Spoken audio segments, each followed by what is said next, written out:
എന്താണ് സാർ ഇതിന്റെ അർത്ഥം? ചോദ്യം ഉത്തരവൊന്നും വേണ്ട. തൽക്കാലം മാഡം വണ്ടിയിലോട്ട് കയറണം എന്ന് പറഞ്ഞ് എനിക്ക് കാര്യം അറിയണം. സോറി.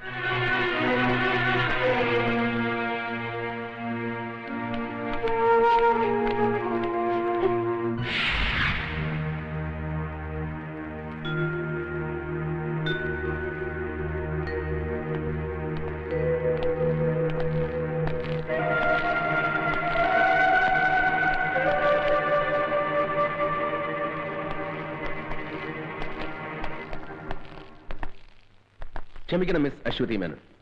ഒരു സാമൂഹ്യ പ്രവർത്തകയും അഭിഭാഷകയുമായ നിങ്ങളോട് ഞാൻ കാണിച്ചത് അനീതിയാണെന്ന് എനിക്കറിയാം. I am really sorry for that. പക്ഷേ വേണ്ടി വന്നു. നോ, ഇത് ഗുണ്ടായിസമാണ്. നിങ്ങൾ നോക്കിക്കോ, ഞാൻ ഇതിനെതിരെ പ്രതികരിക്കും.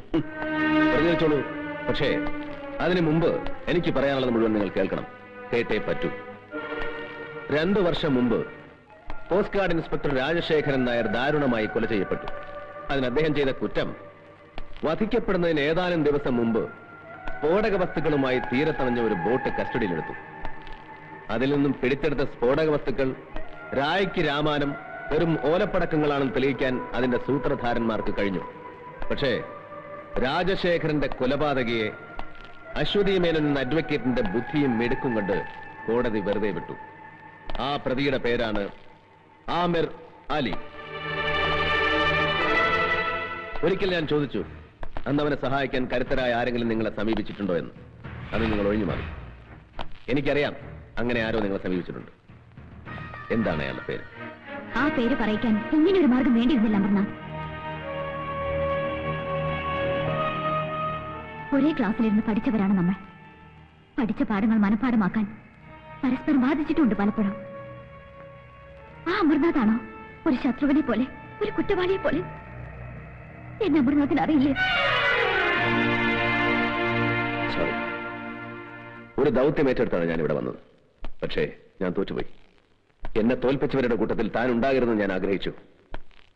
ഒരു വട്ടമെങ്കിലും ജയിക്കാൻ, ഒരു സമൂഹത്തെ മുഴുവൻ രക്ഷിക്കാൻ ഒരു കച്ചിത്തുരുമ്പാണ് എനിക്ക് ആ പേര്. Please please tell me. നിങ്ങൾ എന്നെ ഒരുപാട് തെറ്റിദ്ധരിച്ചിരിക്കുകയാണ്. ആ കേസ് ബാധിച്ചതിലൂടെ രാജ്യദ്രോഹികളാണ് ഞാൻ രക്ഷിച്ചതെന്ന് എനിക്കറിയില്ലായിരുന്നു. ഒരു പ്രതിക്ക് വേണ്ടി കോടതിയിൽ ഹാജരാകുക, കേസ് ജയിക്കുക, അഡ്വക്കേറ്റ് എന്ന നിലയിൽ പ്രശസ്തി നേടുക, പിന്നെ ഞാൻ ഒരുപാട് ഇഷ്ടപ്പെടുന്ന ഒരാളിന്റെ സുഹൃത്ത്, അനുയായി, സന്തത സഹചാരി. അയാൾ വന്ന് കാല് പിടിച്ചപ്പോ ആരാണ്?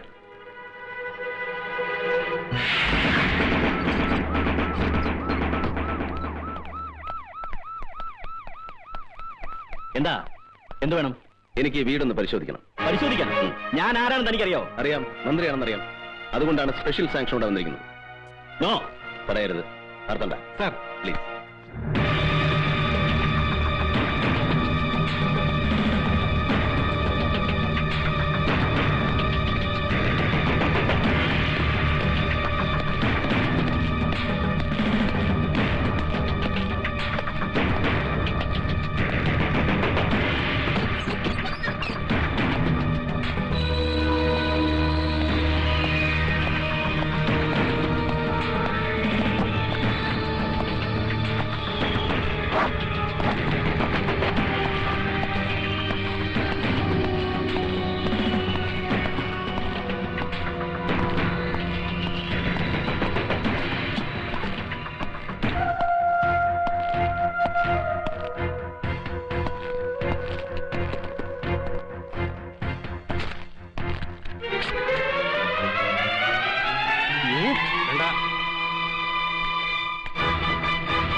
ഇതെല്ലാം പരിശോധിക്കുന്നതുവരെ നിങ്ങൾ സേഫാണ്. അതിനിടയിൽ അതിബുദ്ധി കാണിക്കാൻ ശ്രമിച്ചാൽ നാളെ ഇത് പത്രത്തിൽ വാർത്തയാകും. Be careful.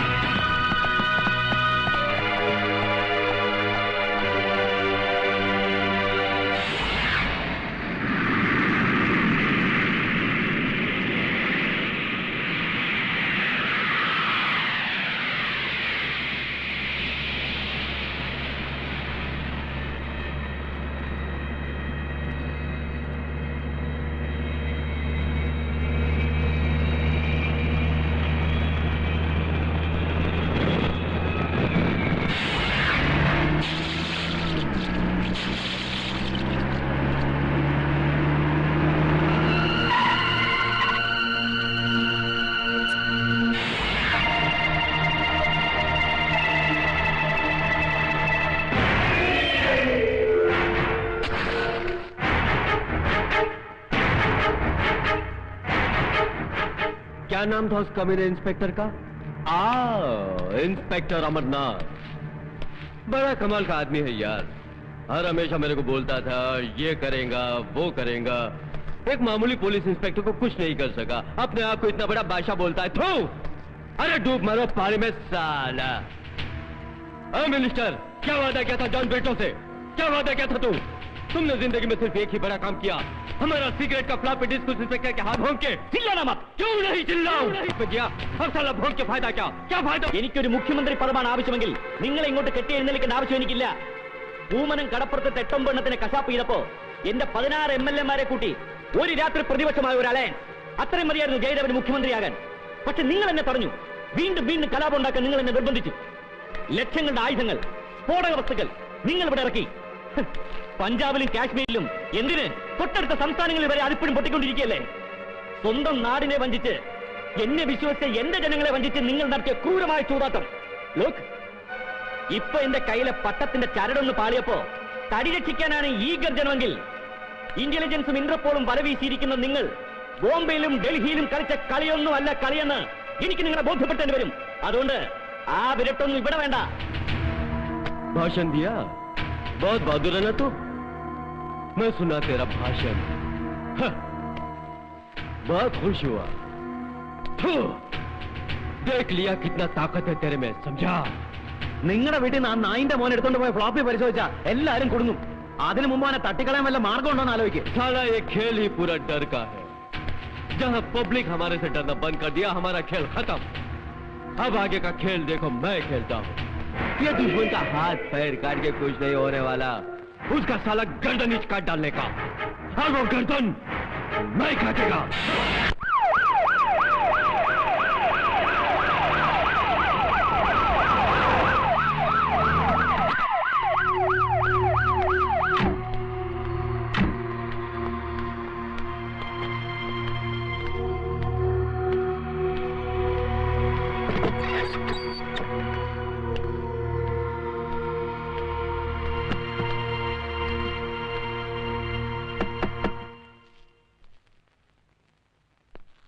ഒരു കത്ത്. ഇതാ.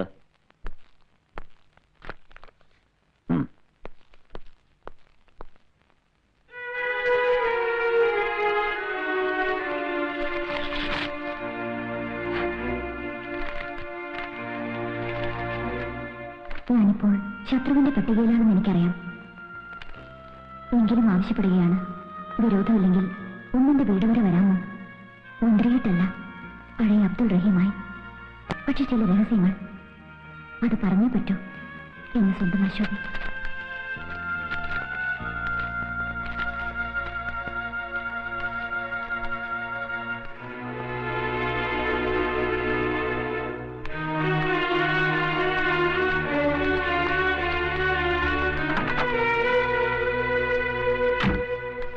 ഒരു ടാക്സി വിളിച്ചിട്ടുണ്ട്. ശരി.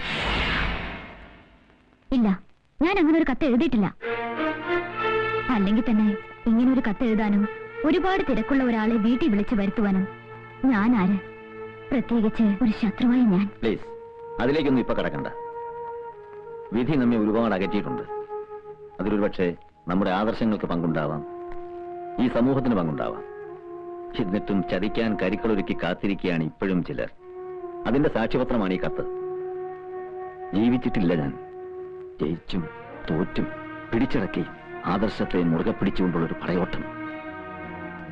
തിരിഞ്ഞു നോക്കുമ്പോ ജീവിതം മാത്രം.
സത്യമാണെന്നറിയില്ല. ഇന്നലെ രാത്രി മന്ത്രി അബ്ദുൾ റഹീം സാറ് രഹസ്യമായി വീട്ടിൽ വന്നതായിട്ടാണ് ഇവിടെയൊക്കെ സംസാരം. അങ്ങനെ സംസാരം എന്താണ് കുഴപ്പം?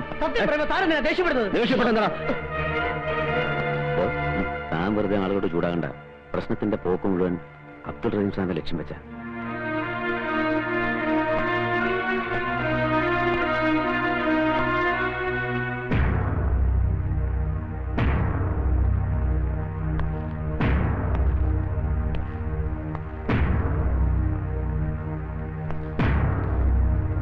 സൂക്ഷിച്ചു നോക്കുമോനെ. ഈ ഫോട്ടോയിൽ കാണുന്ന സാറ് തന്നെയല്ലേ ആന്റിയെ കാണാൻ അവിടെ വന്നത്? അതെ. വേറെ ആരും അവിടെ വന്നിട്ടില്ലല്ലോ. ഇല്ല. അയാൾ വന്ന് എന്തോ ആന്റിയോട് ചൂടായി സംസാരിച്ചു അല്ലേ മോനെ? മോൻ പറഞ്ഞു ഇത് കൊച്ചുകുട്ടിയല്ലേ സാർ, അവർ തമ്മിൽ സംസാരിക്കുന്നിടയ്ക്ക് ഉറങ്ങിപ്പോയിന്ന് ഈ കുട്ടി തന്നെ പറഞ്ഞില്ലേ സാർ? മിസ്റ്റർ രാമേന്ദ്രൻ, ക്രൈംബ്രാഞ്ചിന് കൈമാറിയ ഒരു കേസാണിത്. പിന്നെ നിങ്ങളെയൊക്കെ വിളിപ്പിച്ചത് സംഭവങ്ങളുടെ പ്രീവിയസ് പൊസിഷൻ എന്തായിരുന്നു അറിയാനാ, അല്ലാതെ ആരോടൊക്കെ എന്തൊക്കെ ചോദിക്കണം, എങ്ങനെ അന്വേഷിക്കണം എന്നുള്ള ബുദ്ധി പറഞ്ഞു തരാൻ വേണ്ടിയല്ല. സാർ 4ാം ക്ലാസ്സിൽ പഠിക്കുന്ന ഒരു കുട്ടിയാണത്. നിങ്ങൾ എന്തിനാ എമോഷണൽ ആകണം മിസ്റ്റർ? ഇമോഷണൽ ആവും സാർ. കാരണം പലപ്പോഴും ഇയാൾ ഒരുപാട് സംരക്ഷിച്ചുള്ള ഒരു മിനിസ്റ്ററാ. ഒരാപത്ത് വരുമ്പോ പിന്നെ തിരിച്ചു നന്ദി കാണിക്കണമല്ലോ, അല്ലേ? അത് തോന്നിയത് കൊണ്ടാണ് ഈ കേസ് ഇത്രയും പെട്ടെന്ന് ക്രൈംബ്രാഞ്ചിന്റെ കൈകളിലെത്തിയത്. അതിനെക്കുറിച്ചൊന്നും പറഞ്ഞു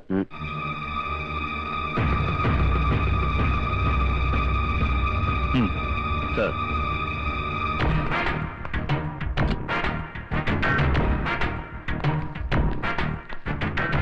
ഇതാണ് സാർ മിനിസ്റ്ററുടെ PA. താനല്ലേ മിനിസ്റ്റർക്ക് ടൂറിസ്റ്റ് ആക്ട് വിളിച്ചു കൊടുത്തത്? കാർ വിളിച്ചു കൊടുത്തു. പക്ഷേ എന്താ ഒരു പക്ഷേ? വിളിച്ചു കൊടുത്തില്ലേ? അതിന്റെ അർത്ഥം മിനിസ്റ്റർ ആ വീട്ടിൽ പോയി എന്നല്ലടോ. അങ്ങോട്ടേക്കാണ് പോയത്. പക്ഷേ പിന്നെ എന്താ ഒരു പക്ഷേ? പൊയ്ക്കോ.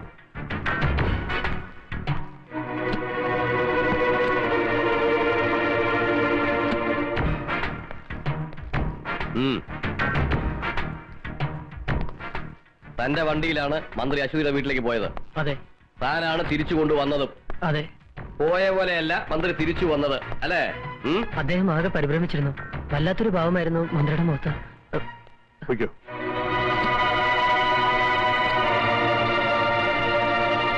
സാർ, മിനിസ്റ്റർക്ക് ആ പെണ്ണിനോട് വേറെയും ശത്രുതയുണ്ട്. അദ്ദേഹത്തിനെതിരെ പ്രകടനം നയിക്കുക, പരസ്യമായി വെല്ലുവിളി നടത്തുക, അതും പഴയ കാമുകി. അല്ലായിരുന്നെങ്കിൽ ഒരിക്കലും അസമയത്ത്, അതും മറ്റാരെയും കൂടാതെ അദ്ദേഹം അവിടെ പോകുമായിരുന്നില്ല. അതെ, മിനിസ്റ്റർ ആയതിന്റെ പേരിൽ സംശയിക്കപ്പെടുന്ന ഒരാളെ ചോദ്യം ചെയ്യാതെ വിടുന്നതും ശരിയല്ല. സാർ പ്ലീസ്, ഇതിന്റെ പിന്നിൽ പ്രവർത്തിച്ചിരിക്കുന്നത് മുഴുവൻ ദേശദ്രോഹികളാണ് സാർ.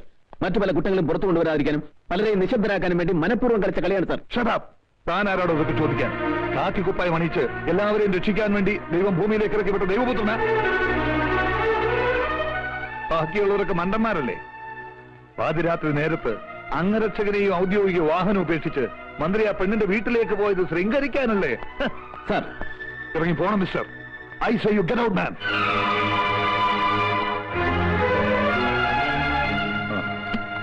തൽക്കാലം അബ്ദുൾ റഹീമിനെ കസ്റ്റഡിയിലെടുക്കാൻ വേണ്ട നടപടികൾ പൂർത്തിയാക്കിയതിനു ശേഷം എന്നെ അറിയിക്കൂ. കസ്റ്റഡിയിലെടുക്കാൻ പോകുമ്പോ പ്രകോപനം ഉണ്ടായേക്കാം. Then you seek their help. Okay sir.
തോപ്പിച്ചിട്ടുണ്ടോ നമ്മളെ?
എഴുന്നേക്കടാ. നടക്ക്. നടക്ക്.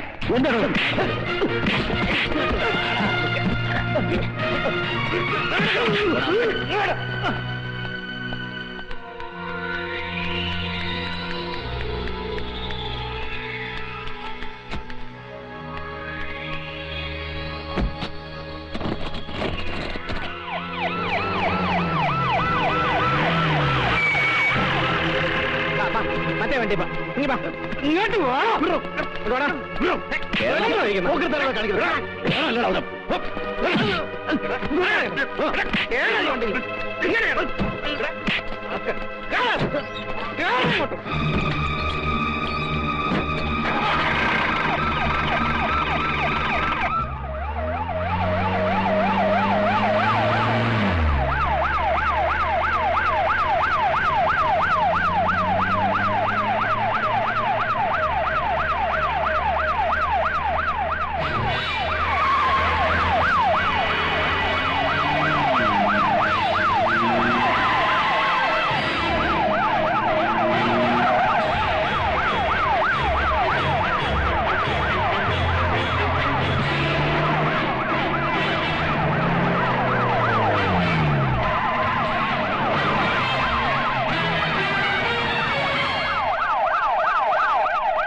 കോസ്റ്റ് ഗാർഡ് ഇൻസ്പെക്ടർ രാജശേഖരൻ നായരുടെ നിഷ്ഠൂരമായ കൊലപാതകം, പൂമനം കടപ്പുറത്ത് നിങ്ങൾ നടത്തിയ ഹീനമായ മനുഷ്യക്കുരുതി, അധോലോക നായകൻ ജോൺ ബ്രിട്ടോയുമൊത്ത് നിങ്ങൾ നടത്തിയ വൻ ആയുധക്കള്ളക്കടത്ത്, ഇതെല്ലാം പുറത്തു വരുമെന്ന് ഉറപ്പായപ്പോൾ അശ്വതി എന്ന പാവം പെൺകുട്ടിയെ ശ്വാസം മുട്ടിച്ചു കൊന്നു. ആ കുറ്റം അബ്ദുൾ റഹീമിന്റെ തലയിൽ കെട്ടിവെച്ച് 24 മണിക്കൂറിനുള്ളിൽ അയാളെ തടവിലാക്കി എന്നെ നിശ്ചലനാക്കാൻ നിങ്ങൾ കാണിച്ച ബുദ്ധി ആരുടേതാണെന്ന് എനിക്കറിയാം. പക്ഷേ അതുകൊണ്ടൊന്നും എന്നെ തളയ്ക്കാനാവില്ല ജയദേവൻ. നാളെ കോടതിയുടെ കുമ്പസാരക്കൂട്ടിൽ ഞാൻ തന്നെ കയറ്റി നിർത്തും. കൂടെ അവനുമുണ്ടാവും, ജോൺ ബ്രിട്ടോ. മതിയോ പ്രസംഗിച്ചത്? കയ്യൂക്ക് കാണിച്ച് എന്നെ നിന്റെ മുമ്പിൽ കൊണ്ടിരുത്തിയപ്പോ മുട്ടും കുത്തിന്ന് മാപ്പിരക്കൊന്ന് വിചാരിച്ചോ നീ? 7ാം ക്ലാസ്സിൽ പഠിക്കുമ്പോ കൈ പൊടിയും പിടിച്ച് തെരുവിലിറങ്ങിയവനാ ഞാൻ. അതിനിടയ്ക്ക് നിന്നെ പോലെ പല മിടുക്കന്മാരെ കണ്ടും പൊരുതിയും തറത്തും നിന്നവനെയൊക്കെ വെട്ടി മാറ്റിയോ ഞാൻ ഈ നിലയിലെത്തിയത്. താൻ പോണോ? ഇവനൊരു കോപ്പും ചെയ്യില്ല. ഇവനേക്കായി നെഞ്ചൂക്കായിരുന്നു ഇവന്റെ തന്തയ്ക്ക്. എന്നിട്ട് എന്തു പറ്റി? ഒരു പഴമ്പായി പൊതിഞ്ഞ് ഇവന്റെ മുമ്പിൽ വെച്ചു കൊടുത്ത ചാരവസ്തിയും സ്വന്തം തന്തയുടേതായിരുന്നു എന്ന് ഉറപ്പുണ്ടോ നിനക്ക്? ഒപ്പം കത്തിക്കരിഞ്ഞ ഏതോ പീറ പോലീസുകാരന്റെ അസ്ഥിയെടുത്ത് ശേഷക്രിയ നടത്തേണ്ടി വന്നവനല്ലേടാ നീ. ഈ പറ, അച്ഛന്റെ ചരിത്രം ആവർത്തിക്കണോ നിനക്ക്? പാവല്ലേ നിന്റെ അമ്മ.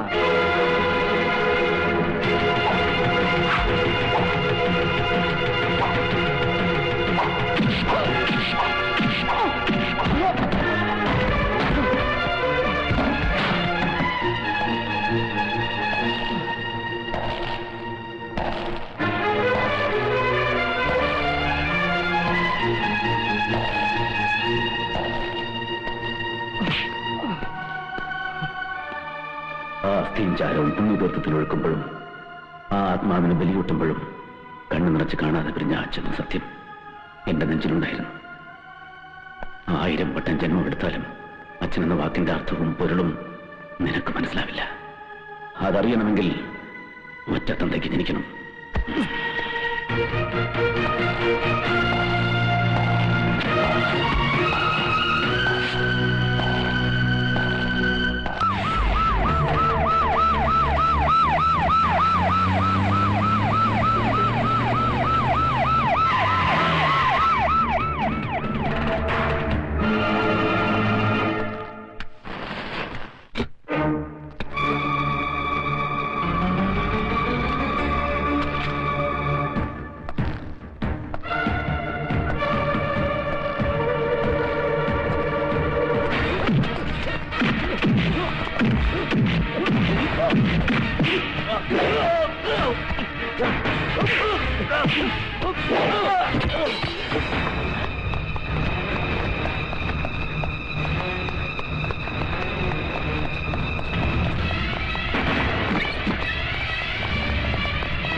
നിങ്ങൾക്ക് അച്ഛനെയും മകനെയും സഹോദരങ്ങളെയും നഷ്ടപ്പെടുത്തിയത് ഇവനാണ്. മതത്തിന്റെയും ജാതിയുടെയും പേരിൽ ഇവിടെ നടന്ന കൂട്ടക്കൊലകളുടെ മുഴുവൻ പിന്നിൽ പ്രവർത്തിച്ചത് ഇവനാണ്.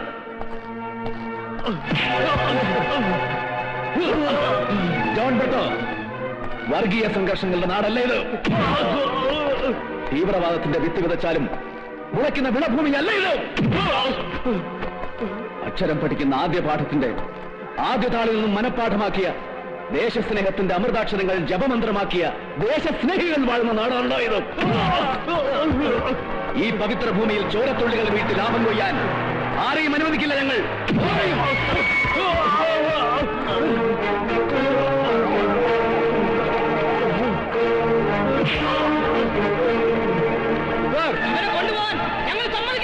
ഇവനെ ഞങ്ങൾക്ക് വേണം. ഇവരെ ഞങ്ങൾക്ക് വിട്ടുതരണം.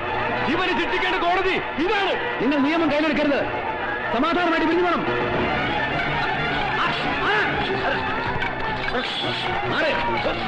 പിരിഞ്ഞു പോവാൻ